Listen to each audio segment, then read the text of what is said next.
Hello, ladies and gentlemen. This is Eddie Marcus again. This is the fourth, should be the fourth, might be the third, I'm not sure. Still here in Mississippi, and a little town called Greenwood, Mississippi today. Having to take some loved one to the hospital to have some treatment. And I want to refer to last night, I spent some time apologizing to all of my people of the world, human beings everywhere. I understand people are saying that I've come down hard on you. They said I've talked about you and put you down. And these things I've done, I don't deny. That's why I apologize. But I want all of you to know that everything that I've ever done in relationship to this, my entire human family, I did it out of love. Even when I talked about white people and tried to make them upset, it was in love that I wanted to see if I can get their attention. When I talked about the church, it was love that I wanted to get their attention. But I understand from what I've been hearing, it wasn't received as an expression of love, but a put down. And that's why I apologize.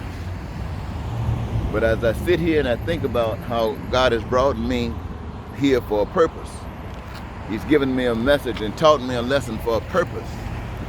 And it's not to, I don't perceive as to be just nice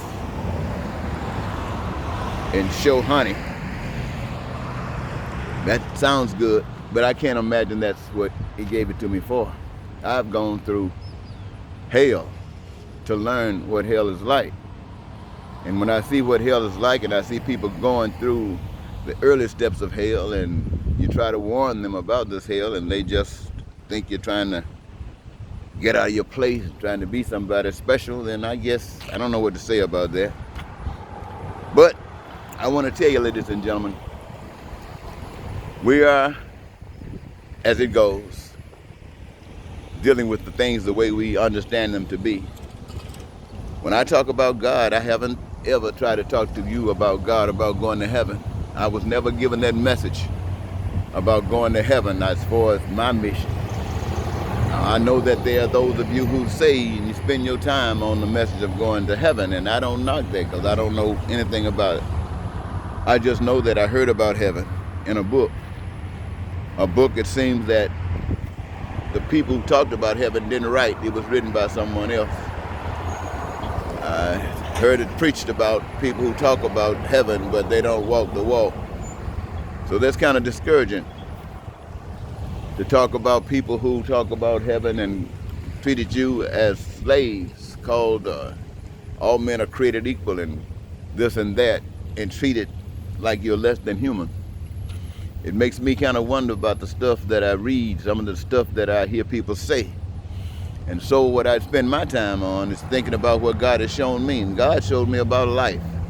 I don't know anything about heaven, but it can't be any more important than life. This we do have. And life is to be lived as wonderful as heavenly, if it's the God that I know.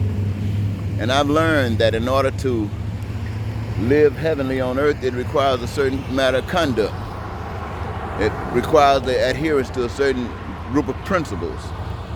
And when those principles are not expressed, you don't have that heavenly life. And it is my duty to call your attention to it. And one of the things I wanted to say, ladies and gentlemen, that I try to make people aware of is one of the tools that is used by deception.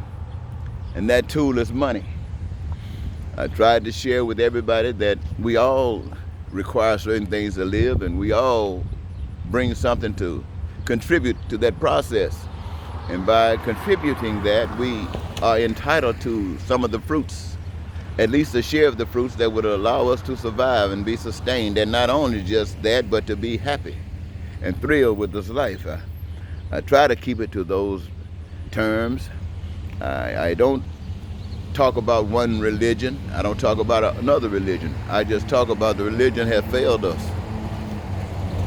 And as I stand here today, I'm thinking about how that tool of money motivates people to do all kinds of things. It motivates people to go to war.